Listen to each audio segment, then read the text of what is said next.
Hello friend, स्वागत है आपका अपने YouTube channel GS study with Sahni में। तो उत्तराखंड लोक सेवा आयोग के द्वारा एक और नई भर्ती का विज्ञापन जारी कर दिया गया है। तो जानेंगे इस वीडियो में कौन सी ये भर्ती रहने वाली है, कितने इसमें पद हैं। तो अगर आप लोग नए हैं हमारे चैनल पे तो चैनल को सब्सक्राइब जरूर कीजिएगा ताकि प्रत्येक नई वीडियोज़ की जो नोटिफिकेशन होती है वो आप तक आसानी से पहुँच सके। तो इस वीडियो में हम बात करेंगे, पूरी आपको जानकारी देंगे, तो वीडियो में अंत तक बने रहिएगा। काफ़ी अच्छे इसमें पद हमको देखने को मिलेंगे। तो अगर जो लोग भी इसमें क्वालिफाई करते हैं, यानी कि जिसकी भी शैक्षिक जो योग्यता है वह इस हिसाब से अगर सही रहती है तो उसमें फॉर्म फिल कर सकता है। इसमें आप लोगों को 600 प्लस पोस्टें देखने को मिलेंगी और ये जो पोस्ट रहेंगी यह समूह गौ के अंतर्गत रहने वाले हैं। तो बात करते हैं हम उत्तराखंड लोक सेवा आयोग के बारे में, जिसने आज ही क्या किया हुआ है, अपना जो भर्ती का विज्ञापन है वो जारी किया है। ठीक हो गया। अगर आप देख सकते हैं इसमें यह जो विज्ञापन है, यह जो विज्ञप्ति निकली हुई है, यह कृषि उद्यान पशुपालन विभाग हेतु समेकित समूह गौ परीक्षा 2023 के अंतर्गत निकाली गई है। ठीक हो गया। इसमें कृषि उद्यान और पशुपालन विभाग के अंतर्गत ये पोस्ट रहने वाली है। तो इसमें शैक्षिक जो अर्हताएं होती है, जो शैक्षिक आपकी योग्यताएं इसमें मांगी गई हैं, उसको भी हम प्रॉपर हर एक पोस्ट के साथ आपको बताएंगे। तो वीडियो में कंटिन्यू बने रहिएगा। आप स्किप करके अगर देखेंगे तो पूरी वीडियो में आप समझ नहीं पाएंगे। तो प्रकाशन की तिथि आप देख ही सकते हैं, 7 अक्टूबर 2023, यानी कि आज ही के दिन इसको प्रकाशित किया गया है यूपीपीएससी ने अपनी साइट पे। और अगर बात करें इसका जो ऑनलाइन फॉर्म होता है, जो आवेदन करने की जो अंतिम तिथि होती है, वह 27 अक्टूबर 2023 को, यानी कि रात 12 बजे तक आप इसका फॉर्म फिल कर सकते हैं। 27 अक्टूबर तक। ठीक होगा। यानी कि आज से इसमें जो फॉर्म फिल होने हैं वह शुरू हो गए हैं और 27 अक्टूबर को इसकी लास्ट डेट रहने वाली है। अगर पदों की बात करें तो काफ़ी अच्छे इसमें पद रहने वाले हैं। कृषि उद्यान पशुपालन विभाग के अंतर्गत ये रहने वाली हैं। अगर कुल पदों की इसमें बात करें तो 645, ठीक हो गया, 645 यानी कि 600 प्लस इसमें पद रहने वाले हैं। ठीक हो गया। तो काफ़ी अच्छे पोस्ट हैं। तो अगर आप लोग क्वालिफाई करते हैं तो इसको फॉर्म फिल कर सकते हैं। बता ही दिया है इसकी अंतिम तिथि जो है, इच्छुक अभ्यर्थी, इसकी जो साइट है psc.uk.gov.in, इस पे जाकर के भी आप सीधे जो एप्लीकेशन है उसको फॉर्म फिल कर सकते हैं। अदरवाइज एक और होती है ukpsc.net.in करके आता है, उसका भी मैं डिस्क्रिप्शन पे दोनों का लिंक दे दूंगा। डायरेक्ट आप लिंक में क्लिक करके आप सीधे इसकी साइट पे जा सकते हैं, वहां से आप इसको क्या है कि फॉर्म फिल कर सकते हैं। तो अगर आप लोगों को फॉर्म फिल करने से संबंधित अगर कोई समस्या आती है तो नीचे डिस्क्रिप्शन पे मैंने अपने टेलीग्राम का लिंक दिया हुआ है, तो वहां से आप हमारे टेलीग्राम चैनल को ज्वाइन कर सकते हैं, जहां पर आपकी सारी समस्याएं, जितनी भी समस्या होती हैं वह सारी की सारी तुरंत सॉल्व करके दी जाती हैं। तो उसके लिए भी आप हमारे टेलीग्राम चैनल को ज्वाइन कर सकते हैं। तो बता दिया है 27 अक्टूबर इसकी लास्ट डेट रहने वाली है, मध्यरात्रि 12 बजे तक। अब इसमें हम सीधे देखते हैं कि मैंने बता दिया है इसमें जो फॉर्म फिल है उसकी डेट आज से शुरू होगी है। अब हम इसमें सीधे सीधे इसमें बात करते हैं कि इसमें जो कितने पद रहने वाले हैं, सब कुछ आपको इसमें बताया जाएगा। तो वीडियो में बने रहिएगा।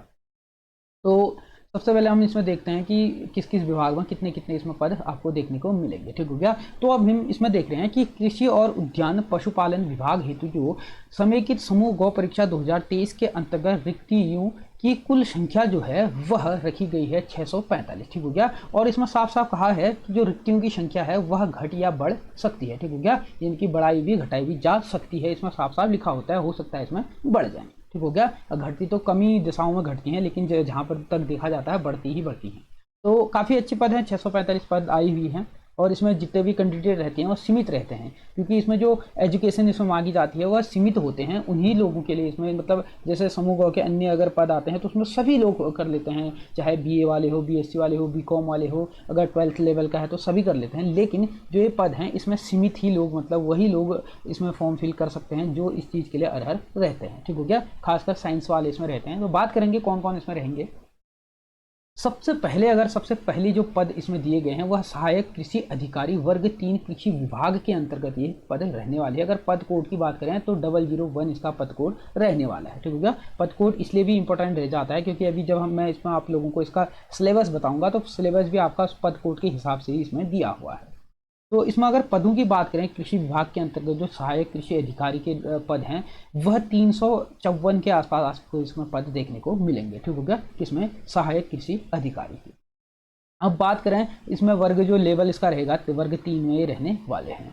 अब इसमें रिक्तियों की संख्या अगर बात करें, इसमें क्षैतिज आरक्षण जो होता है आरक्षण के तहत इसमें बांटा गया है। अगर इसमें बात करें अनारक्षित यानी कि जनरल वाले जो अनारक्षित अगर पदों की बात करें तो कुल इसमें अनारक्षित के लिए 214 पद इसमें रखे गए हैं, जिसमें से अनारक्षित महिलाओं के लिए 64 पद रखे गए हैं। और जो स्वतंत्रता सेनानी जो होते हैं उनके लिए इसमें उनके आश्रितों के लिए यानी कि स्वतंत्रता सेनानी के जो आश्रित होते हैं उनके लिए सभी वर्गों में 7 पद इसमें रिजर्व किए गए हैं। ठीक है, सभी वर्गों के लिए हैं, चाहे एससी हो, एसटी हो, ओबीसी हो या जनरल हो, सभी के लिए 7 पद इसमें आरक्षित किए गए हैं। उसके बाद अगर दिव्यांगों की बात करें तो 4% जो दिव्यांगों के लिए आरक्षण दिया जाता है उसमें 14 पद इसमें रखे गए हैं। उसके बाद अगर बात करें भूतपूर्व सैनिकों के तो सभी वर्गों में भी 18 पद इसमें भूतपूर्व सैनिकों के लिए भी रखे गए हैं, क्योंकि 5% जो होता है भूतपूर्व सैनिकों को आरक्षण दिया जाता है। उसके बाद अगर अनाथ बच्चों की अगर बात करें तो अनाथों के लिए भी इसमें 10 पोस्टर रखे हुए हैं किसमें, जनरल के लिए। अगर बात करें उसके बाद अनुसूचित जाति के लिए इसमें 75 पद रखे गए हैं, 22 इसमें महिलाओं के लिए रखे गए हैं। और स्वतंत्रता सेनानी के आश्रितों के लिए सभी के लिए बताई दिया है मैंने, और इसमें भी सभी के लिए हैं 14, और ये भी सभी हैं। और अनाथ बच्चों के लिए एससी में देखें तो इसमें 4 पद रखे गए हैं। उसके बाद अनुसूचित जनजाति की अगर बात करें तो कुल इसमें 16 पद हैं, जिसमें से 5 महिलाओं के लिए रखे गए हैं। ठीक हो गया। और अनुसूचित जनजाति में 1 पद अनाथ के लिए भी रखा गया है। उसके बाद अन्य पिछड़ा वर्ग यानी कि ओबीसी की बात करें 26 पद हैं, जिसमें से 8 महिलाओं के रखे गए हैं, और उसमें से 1 पद इसमें अनाथ बच्चों के लिए भी रखा गया है। उसके बाद अगर ईडब्ल्यूएस की बात करें तो 23 पद ईडब्ल्यूएस वालों के लिए भी है, जिसमें से ईडब्ल्यूएस महिलाओं के लिए 7 पद रखे गए हैं। और अगर बात करें तो एक जो ईडब्ल्यूएस है, एक अनाथ ईडब्ल्यूएस के लिए बीच में रखा गया है। ठीक हो गया। और उसके बाद अगर हम कुल पदों की बात करें तो कुल इसमें 354 पद रखे गए हैं, जिसमें महिलाओं के लिए 106 पद, और इसमें अगर देखें कि स्वतंत्रता सेनानी के आश्रितों के लिए 7 पद बताई दिया है, 14 पद इसमें दिव्यांगों के लिए है, 18 पद भूतपूर्व सैनिकों के लिए, और अनाथ बच्चों के लिए 17 पद इसमें रखे गए हैं। उसके बाद अगर इसका हम अगर सिलेबस देखें या वेतनमान अगर इसमें बात करें तो वेतनमान आपका इसमें जो रहने वाला है 25,500 से लेकर के 81,100 तक का इसमें आपको वेतनमान रहेगा, जो लेवल 4 का रहने वाला है। अगर बात इसमें करें पद का अगर स्वरूप देखें तो इसमें स्थायी ये रहेंगी, इनकी अंशदायी पेंशन जो आपकी रहती है वर्तमान में चली आ रही है वही इसमें रहेगा, और समूह गौ के अंतर्गत ये पोस्ट रहने वाली है। और उसके बाद अगर बात करें अनिवार्य योग्यता, अब सबसे इंपॉर्टेंट यहीं पे आता है कि जो शैक्षिक योग्यताएं हैं, अर्हताएं हैं, वह आपके पास क्या क्या होनी जरूरी है, बिना उसके आप फॉर्म फिल नहीं कर सकते हैं। तो आपके पास इसके लिए सबसे पहले क्या होना चाहिए, भारत में विधि द्वारा स्थापित किसी भी विश्वविद्यालय या संस्थान में कृषि में स्नातक की उपाधि आपके पास होनी चाहिए। ठीक होगा। यानी कि कृषि विभाग के अंतर्गत ये पोस्ट है तो इसमें आपके पास स्नातक होना चाहिए, वो भी कृषि में होना चाहिए। वही लोग इसमें फॉर्म फिल कर सकते हैं जिसके पास कृषि में स्नातक की उपाधि जो है वह है। ठीक हो गया। और अधिमान्य अर्हताएं जो अन्यमा होती है इसमें भी है, एनसीसी बी या सी सर्टिफिकेट अगर आपके पास है, या प्रादेशिक सेना में अगर आप लोगों ने 2 वर्ष अगर सेवा दी है तो उनके लिए अधिमान्य इसमें अर्हताएं रखी गई हैं। अगर आयु सीमा की बात करें तो 21 वर्ष से लेकर के 43 वर्ष तक इसमें आयु सीमा रखी गई है। ठीक हो गया। और इसमें रिलैक्सेशन जो होता है, जैसे 5 वर्ष जो एससी वालों के लिए दिया जाता है वो रिलैक्सेशन भी इसमें आप लोगों को देखने को मिलेगा। ठीक हो गया। 5 वर्ष या 3 वर्ष का जो रिलैक्सेशन कैटेगरी आज आप लोगों को इसमें देखने को मिलेगा। उसके बाद अगर दूसरे अगर पद की इसमें बात करें, वह जो पद नाम दूसरा जो पद इसमें रहने वाला है वह उद्यान पर्यवेक्षक का पद इसमें रहने वाला है। उद्यान विभाग के अंतर्गत ये पद रहेंगे। पद कोड की बात करें 002 इसमें पद कोड रहने वाला है। उसके बाद दूसरे नंबर में जो सबसे अधिक इसमें पद रहेंगे दूसरे नंबर में, वह उद्यान विभाग के अंतर्गत हैं। 245 आपको इसमें पद देखने को मिलेंगे। अब इसमें हम देखते हैं पद किस किस में कैसे कैसे इसमें डिस्ट्रीब्यूट किए गए हैं।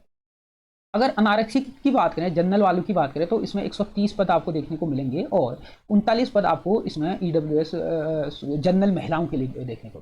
ठीक हो गया। ईडब्ल्यूएस नहीं, यानी कि जनरल जो होंगे। अब ईडब्ल्यूएस वालों के लिए इसमें अलग से नीचे है। ठीक हो गया। ये जनरल वालों के लिए रहेंगी। जनरल वालों के लिए 130 रहेंगे कुल पद, और जिसमें से 39 पद इसमें महिलाओं के लिए रहेंगे। और अगर स्वतंत्रता सेनानी के आश्रितों के लिए जो 2% आरक्षण मिलता है उसमें 5 पद इसमें रखे गए हैं, और 10 पद आपको इसमें दिव्यांगों के देखने को मिलेंगे। भूतपूर्व के लिए भी इसमें 12 पद रखे गए हैं, और अन्य के लिए भी इसमें देखने को आपको लोगों को मिलेंगे अनाथ हेतु। ठीक हो गया। अगर आप बात करें इसमें अनुसूचित जाति की, अनुसूचित जाति में 47 पद इसमें रखे गए हैं। महिलाओं के लिए 14 पद आपको देखने को मिलेंगे। ठीक हो गया। और 2 पद आपको अनाथ में भी इसमें देखने को मिलेंगे। उसके बाद अनुसूचित जनजाति की 10 पद इसमें देखने को मिलेंगे। 3 महिलाओं के लिए देखने को मिलेंगे, और 1 पद इसमें आप लोगों को देखने को मिलेगा अनाथ हेतु। अन्य पिछड़ा वर्ग यानी कि ओबीसी की अगर बात करें तो इसमें ओबीसी के लिए भी 34 पद हैं। 10 पद जिसमें आप लोगों को देखने को मिलेंगे महिलाओं के लिए, और 2 पद आपको इसमें देखने को मिलेंगे किसके लिए, अनाथ बच्चों के।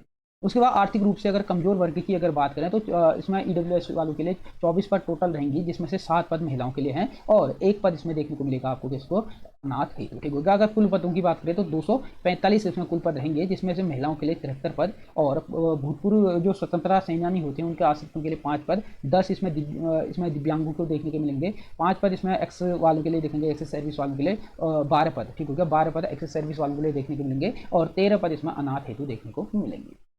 ठीक हो गया, इसमें भी साफ साफ इसमें लिखा हुआ है। उसके बाद अगर इसमें बात करें हम वेतनमान की, तो इसमें 25,500 से लेकर 81,100 तक लेवल 4 का वेतन उसमें भी रहने वाला है और बताई दिया गया है स्थायी ये रहेंगे, जिसमें अंशदायी पेंशन के रूप में समूह गौ के अंतर्गत ये रहेंगे। उसके बाद इसमें अगर इसकी योग्यता की बात करें उद्यान विभाग के अंतर्गत में, इसमें आप लोगों ने किसी ने भी बीएससी यानी कि जीव विज्ञान से बीएससी किया हो, ठीक हो गया, जीव विज्ञान वाले बीएससी वाले इसमें फॉर्म फिल कर सकते हैं, या ठीक हो गया, या बीएससी कृषि वाले भी इसमें कर सकते हैं, या बीएससी उद्यान वाले इसमें कर सकते हैं। ठीक हो गया, यानी कि इन तीन में से किसी में भी आपके पास अगर आप लोगों ने यानी कि स्नातक की उपाधि ली होगी, या बीएससी जीव विज्ञान वाले होंगे, या बीएससी कृषि वाले होंगे, या बीएससी उद्यान वाले होंगे, तो ये सभी लोग इसमें क्या कर सकते हैं, फॉर्म फिल कर सकते हैं।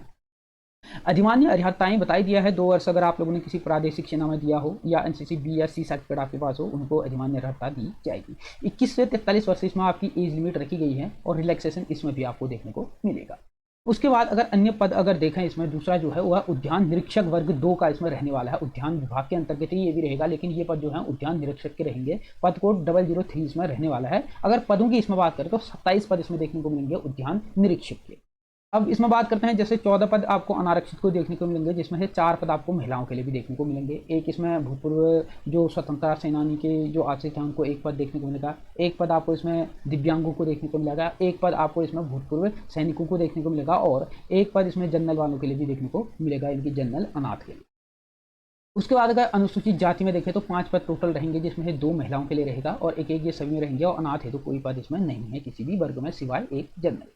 उसके बाद अगर अनुसूचित जनजाति की बात करें तो अनुसूचित जनजाति में 1 कुल पद इसमें रखा गया है। ठीक हो गया। उसके बाद अगर बात करें अन्य पिछड़ा वर्ग के लिए 4 पद इसमें रखे गए हैं, 1 पद इसमें महिलाओं के लिए है। उसके बाद अनाथ यानी कि आर्थिक रूप से अगर कमजोर वर्ग की अगर बात करें, ईडब्ल्यूएस वालों के लिए 3 पद हैं, जिसमें से 1 महिलाओं की रहने वाली है। कुल इसमें पद रहने वाले हैं 27। अब इसमें हम बात करते हैं इसमें भी कि इसमें जो शैक्षिक योग्यता है वह क्या रहने वाली है। ठीक हो गया। तो इसमें शैक्षिक योग्यता आपको जो रहेगी वह अगर इसमें देखें आप वेतनमान देखें तो उनका 29,200 से लेकर के 92,300 यानी कि लेवल 5 का ही रहने वाला। अभी तक लेवल 4 के थे, ये अब लेवल 5 का रहेगा। इसमें अगर बात करें पद का जो स्वरूप रहेगा वो भी स्थायी रहेंगे। समूह गाँव के अंतर्गत अंशदायी पेंशन इसमें देखने को आपको मिलेगी।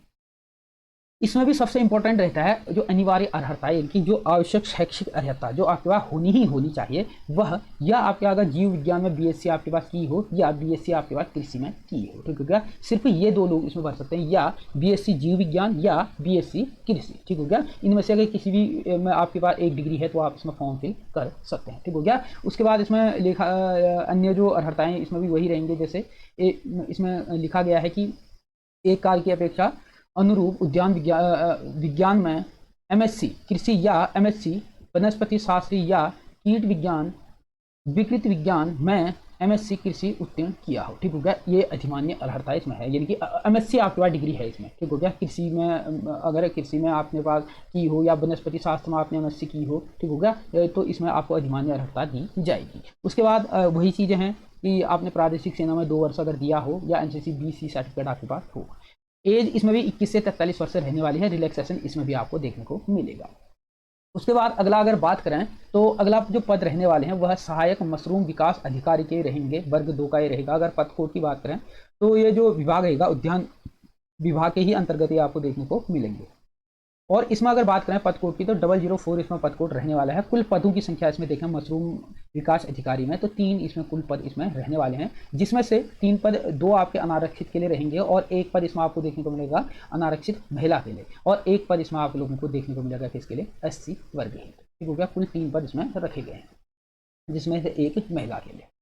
उसके बाद अगर इसकी भी अगर हम अर्हता शैक्षिक अर्हता को देखें, वेतनमान बताई दिया इसमें भी सेम 29,200 से लेकर के 92,300 तक का वेतनमान लेवल 5 का ही रहने वाला है। सेम इसमें भी समूह गौ के अंतर्गत अंशदायी पेंशन इसमें भी आपको देखने को मिलेंगे। ठीक हो गया। उसके बाद अगर इसमें बात करें शैक्षिक अर्हता अनिवार्य अर्हता आपके पास क्या क्या होनी चाहिए, उसके बाद आप इसमें मशरूम अधिकारी के लिए फॉर्म फिल कर सकते हैं। किसी भी मान्यता प्राप्त विश्वविद्यालय या संस्थान में बीएससी जीव विज्ञान, ठीक हो गया। बीएससी जीव विज्ञान समूह, ठीक हो गया, जीव विज्ञान का जो समूह होता है उसके अंतर्गत आपने बीएससी की हो, या बीएससी कृषि आपने की हो, कृषि विज्ञान के अंतर्गत बीएससी की हो, या जीव विज्ञान समूह के अंतर्गत आपने बीएससी की हो, वही लोग इसमें क्या कर सकते हैं, फॉर्म फिल कर सकते हैं। अन्य अर्हता अगर इसमें देखें तो, या अगर आप लोगों ने एमएससी उद्यान विभाग के अंतर्गत, या आप लोगों ने एमएससी सब्जी विज्ञान के अंतर्गत अगर आप लोगों ने किया तो इसमें अधिमान्य आपको अर्हताएं देखने को मिलेंगे। सेम इसमें भी 2 वर्ष की आपको प्रादेशिक सेना में अगर आप लोगों ने सेवा दी हो, या एनसीसी बीसी सर्टिफिकेट आपके पास हो, ये अधिमान्य अर्हताओं के अंतर्गत रहेंगे। और आयु की बात करें तो 21 से लेकर के इसमें भी आपको 43 वर्ष तक देखने को मिलेंगे, और इसमें भी सेम आपको रिलैक्सेशन दिया जाएगा। उसके बाद दूसरा जो पद इसमें रहने वाला है, अगला पद वह रहने वाला है सहायक शिक्षण अधिकारी, वर्ग 2 का ये रहेगा, सहायक शिक्षण अधिकारी। ये रहेंगे वनस्पति विज्ञान के अंतर्गत और उद्यान विभाग के अंतर्गत। इसमें भी पद आपको देखने को मिलेंगे 3, और अगर पदों का विवरण इसमें देखा तो 2 पद अनारक्षित के देखने को मिलेंगे, 1 पद इसमें आपको देखने को मिलेगा किसके लिए, महिला, अनारक्षित महिला के लिए। और अनुसूचित जाति को इसमें किसी भी प्रकार का पद नहीं देखने को मिलेगा, इसमें अनुसूचित जनजाति के लिए 1 पद रखा गया, ठीक हो गया। इसमें भी अगर हम अधिमान्य अर्हताएं और वेतनमान देखें तो 29,200 से लेकर के 92,300 तक का लेवल 5 का इसमें भी रहेगा, और सेम ये भी समूह गौ के अंतर्गत अंशदायी पेंशन स्थायी ये पद रहने वाला है। और इसमें भी अगर अनिवार्य योग्यता आपके पास देखें जो होनी चाहिए, वह किसी भी मान्यता प्राप्त विश्वविद्यालय या संस्थान में बीएससी जीव विज्ञान समूह इसमें भी होना चाहिए, या आपके पास बीएससी कृषि आपके पास होनी चाहिए। बीएससी जीव विज्ञान या बीएससी कृषि आपने किया है तो आप इसमें फॉर्म फिल कर सकते हैं। इस दोनों में से कोई एक आपके पास योग्यता है। अधिमान्य अर्हता सेम इसमें भी है, एमएससी आपने उद्यान विभाग या एमएससी सब्जी विज्ञान के अंतर्गत की हो, या प्रादेशिक सेना में 2 वर्ष की आपने सेवा दी हो, या एनसीसी बीएससी सर्टिफिकेट आपके पास हो, ठीक हो गया। इसमें आपको अधिमान्य अर्हता मिलेगी। उसके बाद आयु की बात करें तो 21 से 33 वर्ष इसमें 43 वर्ष इसमें देखने को मिलेंगे, और इसमें भी आपको छूट आयु में देखने को मिलेंगे। उसके बाद पदनाम अगला जो रहने वाला है वह रहने वाला है सहायक शिक्षण अधिकारी, वर्ग 2 के अंतर्गत उद्यान विभाग और उद्यान विज्ञान के अंतर्गत ये रहने वाले हैं। इसमें भी सिर्फ 3 पद आपको देखने को मिलेंगे, जिसमें से इसमें रहेंगे 1 पद अनारक्षित के लिए रहेगा, 1 अनुसूचित जाति के लिए रहेगा, 1 अन्य पिछड़ा वर्ग के लिए रहेगा। कुल इसमें 3 पद इसमें भी आप लोगों को देखने को मिलेंगे। उसके बाद अगर इसमें भी बात करें तो 29,200 से लेकर के 92,300 तक का लेवल वेतनमान लेवल 5 का ये रहने वाला है। और अगर बात करें ये भी जो पद का स्वरूप रहेगा ये भी सेम रहेगा, स्थायी समूह गौ के अंतर्गत, और अंशदायी पेंशन इसमें भी रहेंगे। अनिवार्य योग्यता अगर इसमें हम देखें तो इसमें अनिवार्य जो योग्यता है वह किसी भी मान्यता प्राप्त विश्वविद्यालय या संस्थान में बीएससी कृषि या बीएससी जीव विज्ञान समूह के अंतर्गत आपने इसमें अगर किया हो तो वो भी आप इसमें भी आप फॉर्म फिल कर सकते हैं, ठीक हो गया। अपनी जब फॉर्म फिल करते टाइम पे जो आपके पास योग्यता होगी, योग्यता के अकॉर्डिंग आप सिर्फ जब टिक करने होंगे आप लोगों को, मीनिंग अगर आप लोगों के पास किसी ऐसी योग्यता है जो सब में ले रही है तो उसमें मतलब सब में आप टिक कर सकते हैं। अगर आप लोगों को फॉर्म फिल करने में कोई दिक्कत आ रही हो तो मैं इसमें फॉर्म एक वीडियो बना दूंगा कि इसका फॉर्म कैसे फिल करना है, वो उसमें आपको प्रॉपर सभी चीज़ें बताई जाएंगी। अधिमान्य अर्हता इसमें भी सेम है कि एमएससी अगर आपने उद्यान विभाग के अंतर्गत किया है, या 2 वर्ष की सेवा आपने प्रादेशिक सेना में दी है, या एनसीसी बीसी सर्टिफिकेट आपके पास हो। आयु की बात करें सेम इसमें भी रहने वाले हैं 21 से 43 वर्ष, छूट इसमें भी आपको देखने को मिलेंगे। उसके बाद 2 पद आपके इसमें रहने वाले हैं सहायक पौध सुरक्षा अधिकारी, वर्ग 2 का ही रहेगा, उद्यान विभाग के अंतर्गत ही ये भी रहेंगे, और पद कोड 07 इसमें रहने वाला है। सिर्फ इसमें 2 पद हैं, और जिसमें से आपको अनारक्षित के लिए ही नहीं देखने को मिलेगा, अनुसूचित जाति को 1 और अन्य पिछड़ा वर्ग के लिए 1 पद इसमें देखने को मिलेंगे, कुल 2 पद, ठीक हो गया। उसके बाद अगर इसमें भी वेतनमान देखें तो सेम इसमें भी वेतनमान रहने वाला है 29,200 से लेकर के 92,300 लेवल 5 भी रहेगा। सेम समूह व स्थायी और अंशदायी पेंशन इसमें भी रहेंगी। और अगर शैक्षिक योग्यता देखें तो किसी भी मान्यता प्राप्त विश्वविद्यालय में बीएससी या जीव विज्ञान समूह या बीएससी कृषि आपने की हो, ठीक हो गया। इन किसी में भी अगर आपके पास डिग्री हो तो आप इसमें फॉर्म फिल कर सकते हैं। अधिमान्य अर्हता कीट विज्ञान में विशेष पत्र के साथ जीव विज्ञान में एमएससी या कीट विज्ञान में एमएससी कृषि आपके पास डिग्री हो, अधिमान्य अर्हताएं रहेंगी। उसके बाद प्रादेशिक सेना में 2 वर्ष सेवा दी हो, एनसीसी बीसी सर्टिफिकेट आपके पास हो, ये अधिमान्य अर्हता इसमें रहेंगी। 21 से 43 वर्ष इसमें भी रहेंगी, जिसमें छूट इसमें भी आपको देखने को मिलेंगी। उसके बाद 2 पद आपको इसमें देखने को मिलेंगे, चारा सहायक ग्रुप 2 के अंतर्गत ये रहने वाले हैं, और 3 पद इसमें देखने को मिलेंगे, ना कि 2, ठीक होगा। 3 पद देखने को मिलेगा। पशुपालन विभाग के अंतर्गत पद कोड 008 इसमें देखने को मिलेगा। इसमें भी 2 अनारक्षित 1 अनुसूचित जाति के लिए 3 पद इसमें देखने को मिलेंगे। वेतनमान सेम इसमें भी है 29,200 से 92,300 लेवल 5 ये भी रहेगा, और समूह गौ के अंतर्गत अंशदायी पेंशन इसमें भी रहेगी। अगर अनिवार्य योग्यता इसमें देखें, शैक्षिक अर्हता आपके पास जो अनिवार्य रूप से आपकी होनी चाहिए वह एक किसी में भी आपने एमएससी कृषि या 2 जो है उसमें है कि फॉर्म प्रबंधक में 3 वर्ष के अनुभव के साथ बीएससी कृषि हो, ठीक हो गया। यानी कि फार्म अनुबंधक में 3 वर्ष के आपका अनुभव हो और साथ साथ में आपका क्या हो, साथ में आपका क्या होना चाहिए, बीएससी कृषि होना चाहिए। या ये नहीं है तो आपके पास एमएससी कृषि होना चाहिए। एमएससी कृषि भी है तब भी आप इसमें फॉर्म फिल कर सकते हैं। अधिमान्य अर्हताएं सेम इसमें भी है, प्रादेशिक सेना में 2 वर्ष आपके लिए दी हो और एनसीसी बी या सी सर्टिफिकेट आपके पास होनी चाहिए। सीधी भर्ती के लिए प्रत्येक अभ्यर्थी को देवनागरी लिपि लिखित हिंदी का अच्छा ज्ञान अवश्य होना चाहिए। यानी कि हिंदी में देवनागरी लिपि में लिखने का आपके पास ज्ञान होना चाहिए। ये भी इसमें अधिमान्य अर्हताओं में है। अधिमान्य अर्हताएं हैं, ये होनी चाहिए, ऐसा जरूरी नहीं होता है, ठीक हो गया। अन्य इसमें लिखा गया है कि 21 वर्ष से लेकर के 43 वर्ष तक की इसमें भी एज लिमिट रहेगी और सेम इसमें भी आपको देखने को मिलेगा जो आयु वर्ग है इसमें छूट देखने को मिलेगी। उसके बाद अगला उसी के बाद है चारा समूह के अंतर्गत ग्रुप 3 में इसमें देखने को मिलेगा पशुपालन विभाग के अंतर्गत ही है। इसमें 5 पद आपको देखने को मिलेंगे। अगर बात करें अनारक्षित में इसमें देखने को मिलेंगे 3 पद, एक आपको देखने को मिलेगा अनुसूचित जाति के लिए और ईडब्ल्यूएस वालों के लिए भी 1 पद और टोटल 5 इसमें पद आपको देखने को मिलेंगे। इसमें भी सेम 25,500 से लेकर 81,100 तक वेतनमान लेवल 4 का रहने वाला है। अंशदायी अराजपत्रित अधिकारी का रहेगा और स्थायी रहेंगी और अंशदायी पेंशन इसमें भी समूहों के अंतर्गत रहेंगी। अनिवार्य योग्यता जो इसमें है वह आपके पास बीएससी कृषि आपके पास होनी चाहिए। वही लोग बीएससी कृषि वाले ही सिर्फ इसमें फॉर्म फिल कर सकते हैं। अधिमान्य अर्हताएं सब में सेम ही है, इसमें भी मैंने बताने की जरूरत है नहीं। उसके बाद 21 से लेकर के 43 वर्ष इसमें भी मांगा हुआ है, ठीक हो गया।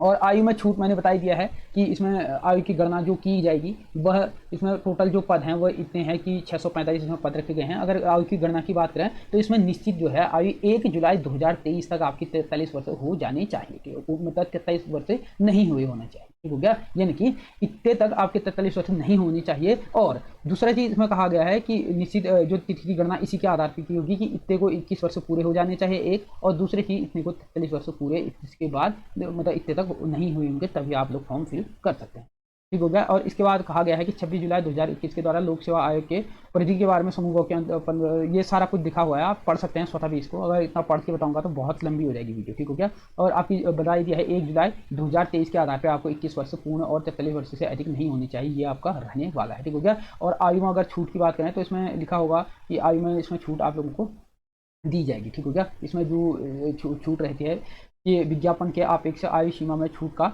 लाभ तभी अनुमानित किया जाएगा जब अभ्यर्थी द्वारा वर्तमान विज्ञापन में निर्धारित कॉलम में उक्त विज्ञापन की रजिस्ट्री संख्या का उल्लेख किया गया हो, ठीक हो गया। यानी कि जब आप फॉर्म फिल कर रहे होंगे उस टाइम पे विज्ञापन की जो संख्या होगी उसका उल्लेख किया होगा, तभी आप इसमें छूट जो है वह आप लोगों को मिलेगी। अन्यथा अभ्यर्थी को वर्तमान विज्ञापन के सापेक्ष अधिमान्य आय के आधार पर छूट का लाभ नहीं दिया जाएगा, ठीक हो गया। साफ साफ इसमें दिया गया है कि इसी आधार पर आप लोगों को छूट दी जाएगी, ठीक हो गया। और इसमें अगर बात करें छूट जो रहती है इसमें साफ साफ लिखा हुआ है कि अनुसूचित जाति, अनुसूचित जनजाति और उत्तराखंड अन्य पिछड़ा वर्ग हेतु शासनादेश संख्या है दिनांक 21 मई 2005 के आधार पर इसमें सीमा में जो 5 वर्ष की इसमें आप लोगों को छूट देखने को मिलेगी, ठीक हो गया। स्वतंत्रता संग्राम सेनानी जो रहते हैं इनके लिए भी आप लोगों को इसमें 5 वर्ष की छूट आपको देखने को मिलेगी। और इसमें जो लिखा गया है कि दिव्यांग हेतु भी इसमें 10 वर्ष की छूट आप लोगों को देखने को मिलेगी, दिव्यांग हेतु, ठीक हो गया। इसमें सभी के लिए छूट की जो बात कही है, जैसे पूर्व सैनिक है उनके लिए भी 3 वर्ष की इसमें छूट की बात करी गई है। ये सारा कुछ आप पढ़ सकते हैं, आप पढ़ के बताऊंगा तो वीडियो काफ़ी लंबी हो जाएगी। तो सीधे हम बात करते हैं अब इसका जो सिलेबस रहने वाला है कैसा कैसा रहेगा, इसके जो पेपर रहेंगे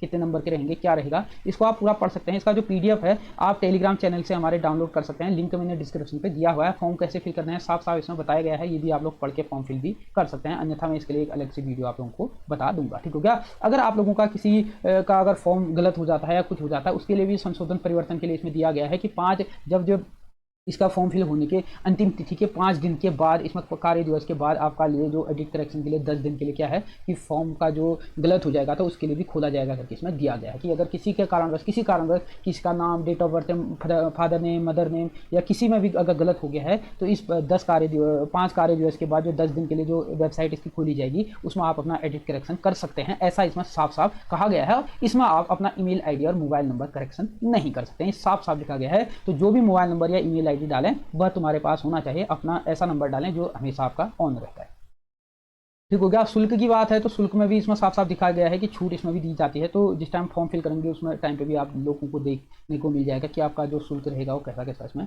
रहने वाला है, ठीक हो गया।